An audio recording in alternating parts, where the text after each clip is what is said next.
address funding challenges in varsity. Tawalu approves wage award for workers. President Tinubu celebrates Buhari at 81.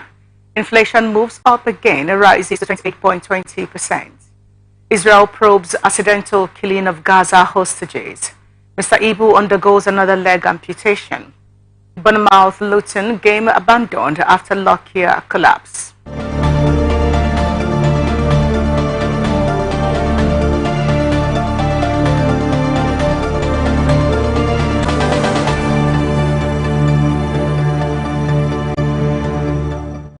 Staying with us on the Global News tonight, here is a bulletin in full. Apologies too for coming to you this late.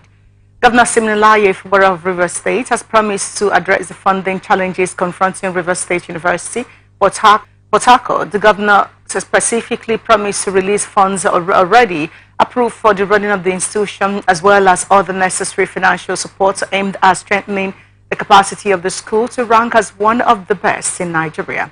Fubara made the promise at the 35th convocation ceremony of the Rivers State University Bolu Oroworoku in Port Harcourt on Saturday. The governor said the promised support is born out of the fact that education serves as a cornerstone for a firm, equitable and progressive society that is desired by Rivers State. Governor Fubara noted that with delight the results-oriented approach adopted by the leadership of RSU to achieving the record of success being celebrated, including securing full accreditation for all programs in the institution despite the challenges. Giving his address, Vice Chancellor Professor Nlerum Okebule said a total of 6,326 graduates were conferred with first degrees, postgraduate diplomas, masters, and doctorate.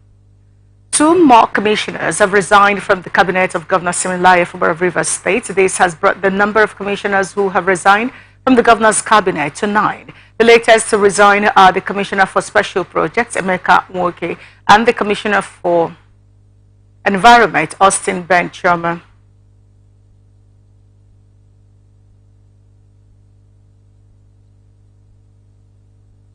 The Labour Party has dropped its petition against the election of Rivers State Governor Siminalayi Fubara, the candidate of the People's Democratic Party in the 2023 poll. The Labour Party had challenged Fubara's victory in the exercise, with the appeal court in Lagos dismissing its petition and upholding the PDP candidate's win. But weeks after the development, the Labour Party's governorship candidate in election, Beatrice Itubo, said the party had dropped the case. She said this in a Saturday chat with newsmen in Rivers State. According to her, the move followed the deliberations with Governor Fubara, as she also pledged her support for the current government for the prosperity of the state. The synergy between Fubara and Itubo is the latest plot in Rivers State politics amid the political crisis rocking the oil-bearing state. While Itubo had vowed to pursue the election petition to the highest length, insisting that the governorship election process was fraudulent, the Labour Party's most recent move is believed to be connected to the strain between the governor and his predecessor, Nyesom Wike. Rivers State Police Commissioner Olatunji Disu has promised the residents of the musketry competition held at the Counter-Terrorism Unity Training School in Nowa, Tai local government area of the state. He said the training was in line with the Inspector General of Police, Kayode Gbatukun's vision to train and retrain officers for efficient service delivery. He said the program, scheduled for 3 weeks, would have operatives trained in arms handling and musketry. Disu said the operatives were taught the most important law of firearms handling contained in the 4th Order 2-3. Disu, who, while reacting to the condition of the training school, expressed optimism that the IGP would revamp all police training schools across the country. Nigeria Labour Congress has threatened that it would take action over the political crisis rocking Rivers State, noting that the war is affecting the welfare of workers in the state. NLC said the development was a ploy to distract the sitting governor from delivering good governance to the state, calling on all those involved to stay action. The state chairman of NLC, Comrade Alex Agwanwo, who spoke in Port Harcourt after a joint organized labour meeting in the state on Friday, said the crisis has mounted unnecessary tension in the state. Agwanwo condemned the crisis in the state, adding that workers are being affected with the uprising as it is delaying their welfare. Agwanwo noted that the hope of workers of the state to have good festive season has been dashed as the political war has barred the government from giving attention to governance and welfare of workers in the state. Parents kidnapped by herdsmen in Achala village, Enugu. This in a statement said the rescue operation followed a distress call by mother of the victims. He said the abductors took advantage of the absence of the parents to kidnap the children between ages of 13 and 21 who were fast asleep. He said the victims had been reunited with their parents while efforts were on to apprehend the abductors. The Commissioner of Police therefore issued a stern warning to those engaged in kidnapping their fellow humans for money that when caught they will be treated worse than armed robbers.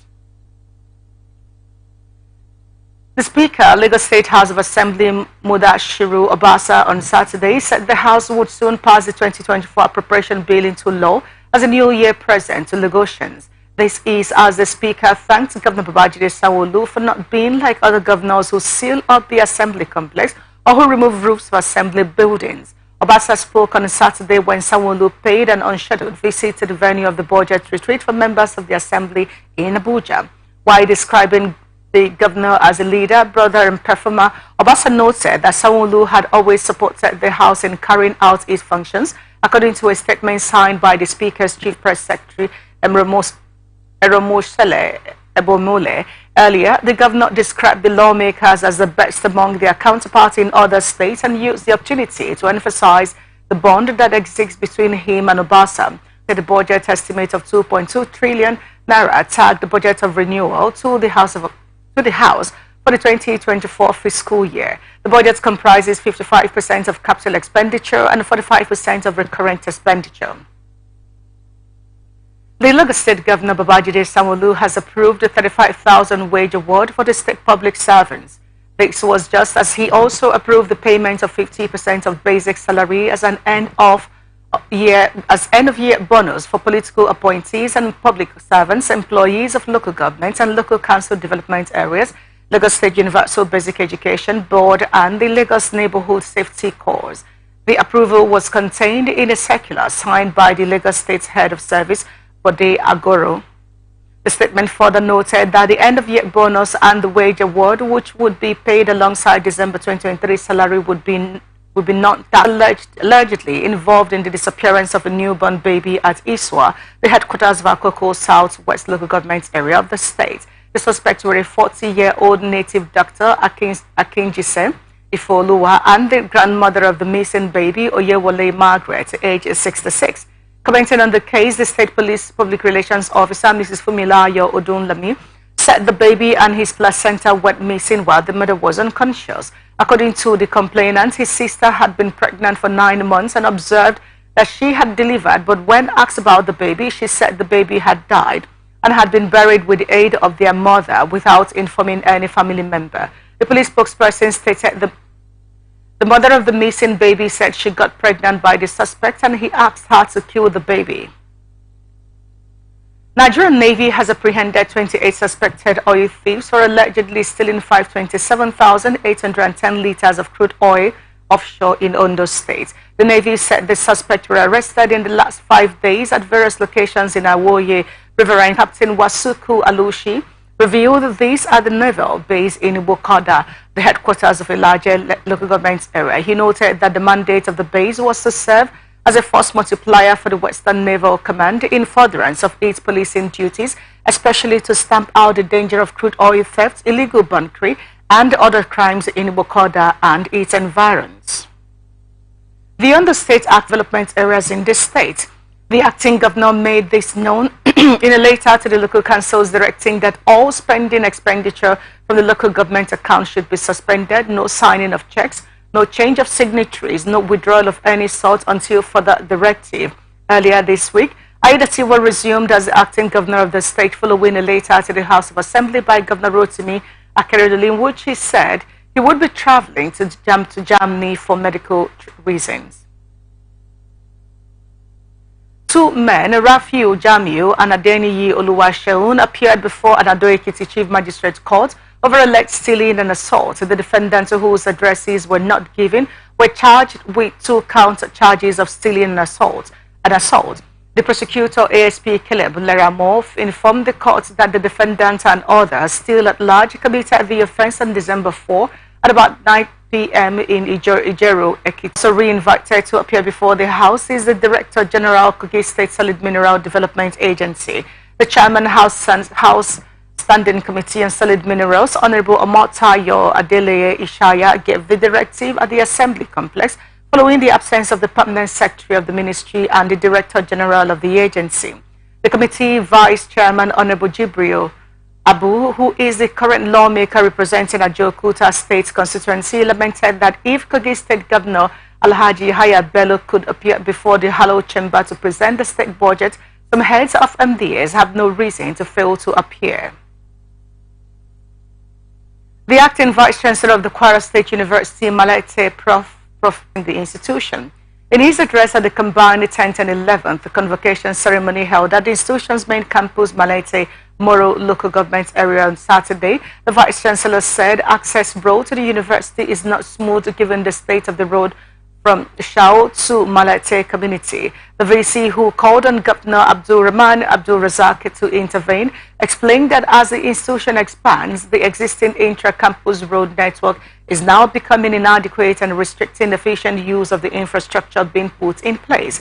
Professor Lukman also mentioned the threatening issue of encroachment on the university's landmass by communities and individuals. In the bid to find a lasting solution to the looming issue of encroachment, the VC suggested to the governor to constitute a land review committee for the singular task of reviewing the status of the landmass ceded to the university at the inception and enforcement. To the 16,315 graduating students of the combined convocation ceremony, he charged them to advance their environment through response town in the EB local government area of Taraba State. The incident occurred around 12:30 a.m. on Friday when about 10 armed bandits forcibly entered Hakimi's palace and shot him dead.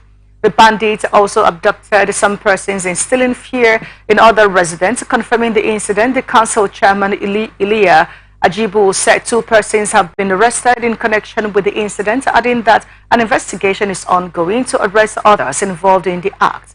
When contacted, the police spokesperson in the state, Usman Abdullahi, promised to get back to our reporter as soon as he confirms the incident. The General Officer commanding 7th Division and Commander Sector 1 Operation Hardin Kai, Major General Peter Mala, on Saturday unveiled a renovated sick bay in Government Secondary School, Chibok, Borno State, as part of the Army's continued efforts to give back to host communities. The GOC, who was represented at the occasion by the 28th Task Force Brigade Commander, Brigadier General B.O. Amako, and said the gesture was in fulfillment of the civil-military cooperation and giving back to its host communities across the nation. The GOC said that assorted quantities of drugs were donated to the school by the theater commander, Northeast Joint Operation Hardin Kai, Major General Gold Jubuisi, and this pushed the brigade to renovate the school sick bay to provide adequate facilities and atmosphere for the well-being of both staff and students. He also expressed appreciation to the theater commander for his continued support of Sector 1 Operation Hardin Kai. Mala further applauded the governments of Adamawa and Borno for their continued support for and collaboration with the military.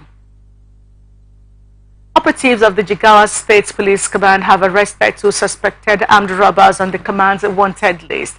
The command's Assistant Public Relations Officer, ASP Abubakar Isa, disclosed this in a statement on Saturday in Dutse, the state capital. He said the 2 suspects were trailed and subsequently arrested on December 12, 2023 in Kano State. He identified the suspect as Yusuf of Katoge, Waters, Kazure local government area, and Umar Abubakar from the Kayawa village, Kaogama local government area. The police spokesman noted that all the suspects arrested will be arraigned in court after a discreet investigation at the State Criminal Investigation Department, Dutse. The People's Democratic Party Sokoto State Chapter has expressed satisfaction over the Court of Appeal Abuja Division judgment upholding the election of 4 members of the party in the House of Representatives.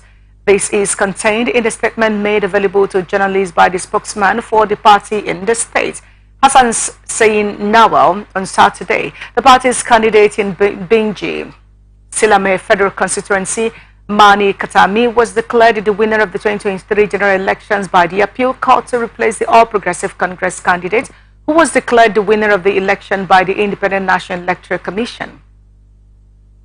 Also on Saturday, the court affirmed the election of Abdul Salmad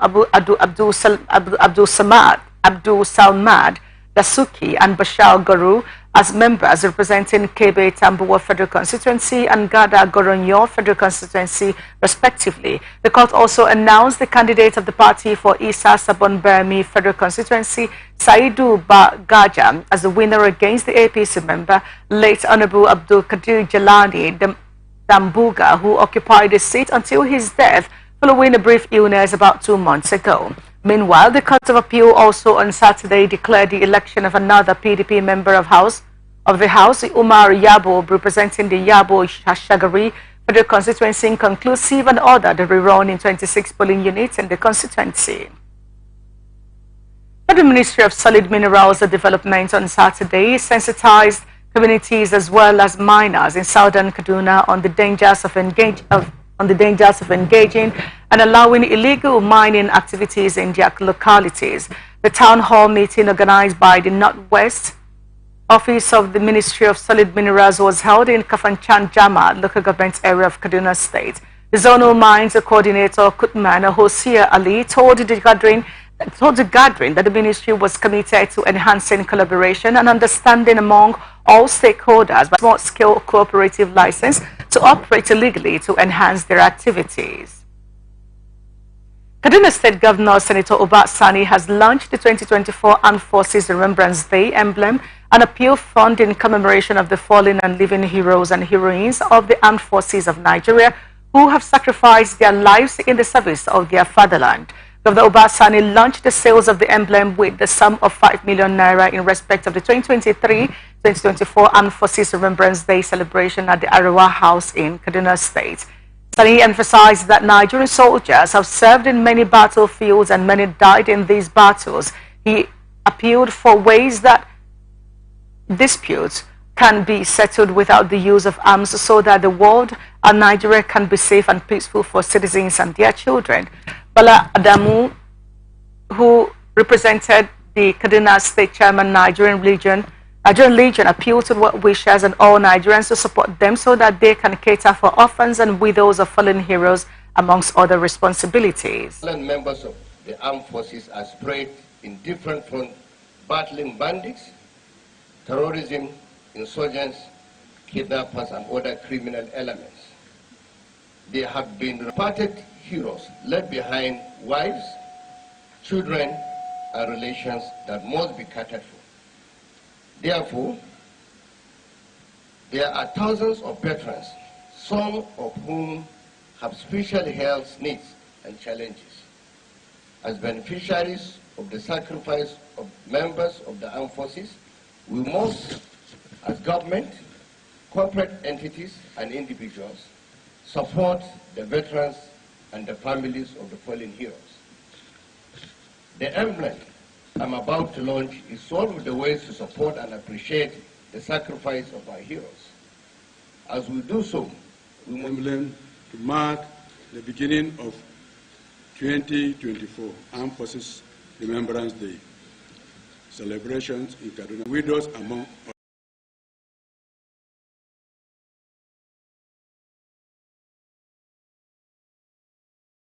People of Tudunbiri community have disowned a suit instituted at the Federal High Court, Kaduna, seeking 33 billion naira compensation from the federal government over the army bomb mishap that left over 100 people of the community dead and scores injured. They disowned a villager named Dalhatu Salihu, who claimed to have, on behalf of the people of Tudunbiri, filed a suit through affected by the bomb mishap, but disclaimed the suit when they visited Sir Kashin Ibrahim House.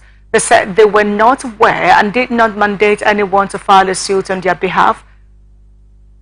And on behalf of the community members further stated that they don't know anyone by name Dalhatu Salihu, adding that he is not from the community. According to the spokesman of Tudunbiri community, Hashim Jaffa, the entire residents of Tudunbiri are satisfied with the action of the federal government and the support rendered so far by the Kaduna State government on the mishap.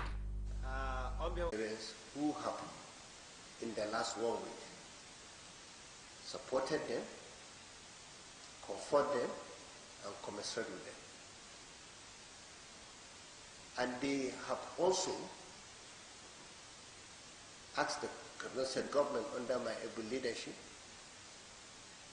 to find out those behind these criminal activities of using their name without their permission and trying to discredit the entire community and the families of the affected unfortunate incident. When I asked them about the name of the person... We have visited victims of the accidental military bombing in Kaduna State at the Barao Diko Teaching Hospital in Kaduna State.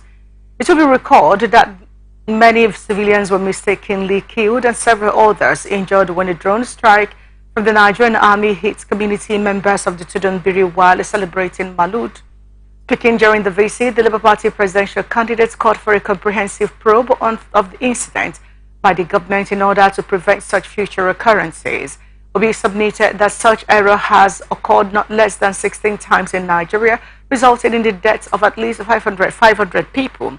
Obi advocated the setting up of a foundation to cater for the victims of Tudunbiri drone attack, particularly those who have been orphaned by the incident. Bringing them, and I've always said, the purpose of government is to care for those in need. Mr. Obi emphasized the need for a comprehensive investigation and urged adequate support for the military in tackling the contemporary and the emerging security challenges confronting the nation. Let me first appreciate the hard work and the effort of the military in helping us to secure the country. But then we should also re-examine and ask ourselves this fundamental question about this reoccurrence where we have 16 times and we have lost almost 500 people. Why is this happening and everything? And has apprehended Gabriel Abba, Sunday Abba, and Abdul Karim Jafaru over an alleged robbery. The trio were linked to a spate of armed robberies, car snatchings, and one-chance activities within the FCT. The suspects long under the command's watch for these offences were taken into custody. According to a statement issued on Saturday by the FCT Police Public Relations Officer, SP Josephine Ade, the operation resulted in the recovery of 2 vehicles, an ash-colored Toyota Corolla car and a black Toyota Camry 2006 model. While investigations are ongoing to locate and apprehend other members of the syndicate currently evading arrest, Commissioner of Police FCT CP Haruna G. Garuba said PSC reassures the residents of an unwavering commitment to fostering a secure and serene environment.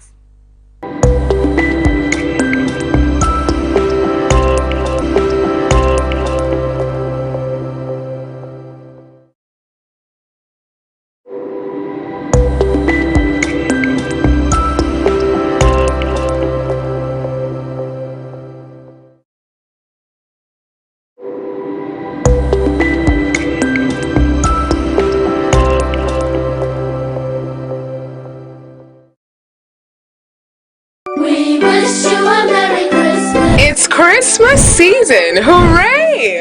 A time to make merry with loved ones, a time to give thanks, and a time to be a blessing. May your holiday season be filled with joy, laughter, and beautiful moments. From all of us in Morrison Communications Limited, Wish 99.5 FM and Atlantic Television Network, we wish you a Merry Christmas full of amazing experiences. Cheers to a beautiful year end.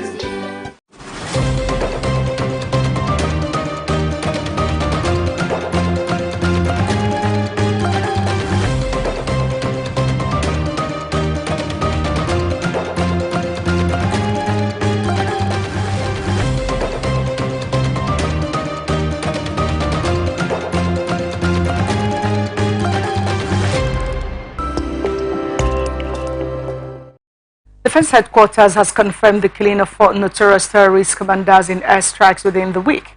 They are Machika Haro Dan Mohammed and Ali Alhaji Alheri, popularly called Kachala Ali Kawaje. The Director of Defense Media Operations, Major General Edward Buba, made this known in a statement on Saturday in Abuja. Buba said that Machika was a top terrorist bomb expert and younger brother of notorious terrorist while Haro and Dana Muhammadu were specialists in kidnapping and assault operations respectively. He said a synchronized strike between air and ground forces aimed at the same target on December 11 killed Kachala Kawaje, a renowned terrorist leader responsible for the abduction of students of the Federal University, Gusau, Zamfara State. He added that Kachala was neutralized in Munya, local government area of Niger State, along with many of his foot soldiers. In the southeast, Abuba said the troops, in conjunction with other security agencies, on Wednesday apprehended the prominent commander of proscribed indigenous people of Biafra and its armed affiliate, the Eastern Security Network. Ministry of Defense is exploring partnerships options with a U.S. military firm to establish advanced weapon production lines at the Defense Industry Corporation of Nigeria. The Minister of State for Defense, Dr. Bello Matwole, has gone on a two-day visit to the company to explore the areas of collaboration. This was revealed in a statement on Saturday in Abuja by Henshaw Ogubuike, Director of Press and Public Relations of the ministry. The focus is centered on setting up assembly lines for the production of advanced military equipment to help fight against insecurity in Nigeria. It will also support innovative technologies that would improve efficiency of the Nigerian military in tackling contemporary security challenges. Niani is a leading military equipment manufacturing company in the U.S., while Decode is a Nigerian government firm producing military equipment and hardware. Indigenous people of Biafra has said the judgment of the Supreme Court on Friday, which referred its leader, Nnamdi Kanu's case back to the High Court, is a plot to keep him in prison. The group called on the international community to take note, saying that if any breakdown of order happens in Nigeria during this period, the Supreme Court justices should be held responsible. In a press release signed by the Publicity Secretary Mark Powerful, IPOB said, for the Supreme Court to move the case due for judgment back to a lower court is a scripted comedy skit to delay and deny Nnamdi Kanu justice. The statement said IPOB worldwide is notifying the international community that if any breakdown of order happens in Nigeria during this period, the Nigerian Supreme Court justices should be held responsible. The group also accused President Bola Tinubu of pursuing an ethnic agenda against the Igbos. Comptroller General of the Nigerian Customs Service, Adewale Adeniyi, has committed to adopting more advanced data analytics and digital technologies to streamline operations and decision-making. According to a statement on Saturday via X, Adeniyi spoke at the Nigerian Customs Service Annual Conference. He described innovations as crucial for the agency to achieve its trade oversight goals amid evolving global dynamics. He outlined multiple initiatives to reflected on past reforms that paved the way for the growth. President Bola Tinubu has expressed grief over the passing of ace broadcaster Kabri Usman Fage, who died on Friday in the United States of America. President Tinubu's message was contained in a statement issued by his special advisor on media and publicity, Ajurin Gelali, on Saturday. Fage, age 77, was an enduring name across the House of Speaking world for his long career with the House of Service of the Voice of America, spanning 25 years. In a condolence message, President Tinubu lauded the contributions of the deceased to nation building, particularly his sensitization on and advocacy for education through the well-known weekly education program he anchored. President Tinubu condoled with the family of the deceased, the government and the people of Kano State, as well as the Nigerian journalism community over the loss. President Bola Tinubu has congratulated his predecessor, former President Muhammadu Buhari, on his 81st birthday. Tinubu described the former president as the finest paradigm of sacrifice, devotion, patriotism, and fidelity to the national cause. This was contained in a statement issued on Saturday by the special advisor to the president on media and publicity, Ajurin Gelali. Tinubu said President Buhari is from the rarest phylum of virtuous servant leaders. He has devoted his life to the service of the nation, even earning himself detention for his patriotism and service to our fatherland. The statement added that Tinubu appreciated the Daura-born ex-military leader for his lead friendship and vote of confidence shown through his stalwart support for the administration. House of Representatives has assured of adequate legislative framework towards the fight against insurgency, banditry, and other forms of insecurity in the country. Members Musa and the Commandant of the Nigerian Defense Academy, Major General John Ochayi, appeared to defend the 2024 budget proposal of the military. The reps commended the CDS for being proactive in the fight against banditry and insurgency across the country, and the NDA commandant for being professional and transparent in handling the affairs of the academy since his assumption of office in June this year. Deputy spokesperson of the House of Representatives, Honorable Philip Ogbase, noted that the armed forces had made appreciable progress in taming the scourge of insecurity in Nigeria. On his part, the Chairman House Committee on Defense, Honorable Jimmy Benson, assured that the Legislative Committee would do all it could to ensure the fight against insecurity was won through legislative interventions. The House of Representatives has chided the management of National Hydrological Service Agency over process. Am I lying? To complete the budget process before December ending so that we can maintain the budget cycle of January to December. If your agency alone cannot delay the directives or change the directives of Mr. President.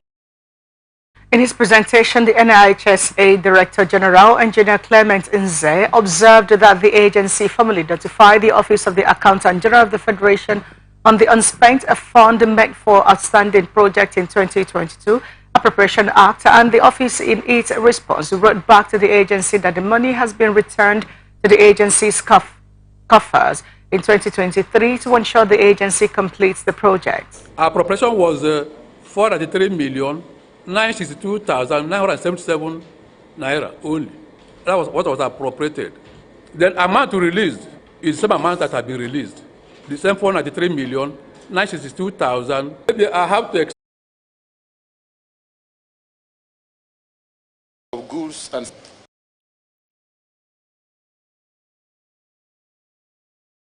Committee Legislative Library Research and Documentation has lauded the previous assembly for initiating the construction of a befitting modern library for the foremost legislative body in Nigeria. At the completion stage, said it would serve members of the National Assembly, not just resolutions and bills passed by the National Assembly, but also stand to the test of time. Let me first of all thank members of the Ninth Assembly for initiating the construction of a befitting model library for the foremost legislative body in Nigeria. As you can see, the first phase of the library building is practically at the completion stage. Dear colleagues, this committee is also one of the House Machinery Committee meant to serve the members of the National Assembly. To make this library a world-class resource center that will serve members of the National Assembly better, equip us with the necessary state-of-the-art facilities, provide information that will also facilitate proper legislative engagement, strengthening not just our resolutions and bills passed by the National Assembly, but can also stand the test of time. And here is the business news for tonight. For the 11th consecutive time, inflation 23, with food prices contributing largely to the rise. A document obtained from the website of National Bureau of Statistics said that this is relative to October 2023 headline inflation rate, which was 8.72%, a point higher compared to the rate recorded in November 2022, which was 24.13%. The document said November 2023 headline inflation rate showed an increase of 0.87% point when compared to October 2023 headline inflation rate. On a year-on-year basis, the headline inflation rate was 6.73% higher compared to the rate recorded in November 2022, which was 21.47%. And here is the international news for tonight. Iran has executed a man who was sentenced to death after being convicted of working with Israel's intelligence services. The death sentence was carried out against a spy of the Zionist regime in Zahedan prison in the southeastern province of Sistan, Balochistan. The statement did not identify the man, but said he had been convicted of intelligence cooperation and espionage for the benefit for the hostile Zionist regime. He was also found guilty of collecting and providing classified information to the Mossad spy service with the aim of disrupting public order. It was not immediately clear when or where the man was arrested or put on trial. Iran has previously announced the arrest of alleged agents working for foreign countries, including Israel, its regional arc 4. Israeli army says it is investigating the killing of 3 hostages, which it said had been mistakenly identified as a threat by soldiers, an incident that sparked protests in Tel Aviv. The military said Yotam Haim, Alon Shambriz, and Sama El Talaka, all in their 20s, were shot during operations in Gaza City. They were among about 250 people taken hostages during Hamas' October 7 attacks in Israel, which killed around 1,140 people, mostly civilians, according to Israeli figures. Army spokesman Daniel Hagari said that during fighting in the Shejaya district of Gaza City, troops mistakenly identified 3 Israeli hostages as a threat and as a result fired toward them, and the hostages were killed. The military said later it had started reviewing the incident and that immediate lessons from the event have been learned and passed on to all troops on the ground. Prime Minister Benjamin Netanyahu described their death as an unbearable tragedy. Ruling Emir of oil-rich Kuwait, Sheikh Nawaf Al-Ahmad Al-Sabah, died on Saturday, aged 86, after 3 years in power marked by repeated political disputes. In November, Sheikh Nawaf was hospitalized due to an emergency health problem, according to the official Kuna news agency, which did not provide details about his illness at the age of 91. In 2020, Sheikh Nawaf faced the challenge of navigating the economy through a crisis triggered by a fall in oil prices. He started his political career at the age of 25 as governor of Hawali province, remaining in the position until 1978, when he began a decade-long tenure as interior minister.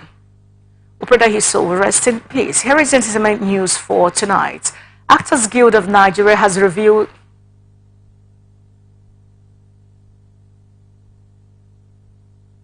popular Fuji musician Alabi Pasuma and controversial street hope artist Portable performed at the Celestial Church in Lagos despite the uproar that met their invitation.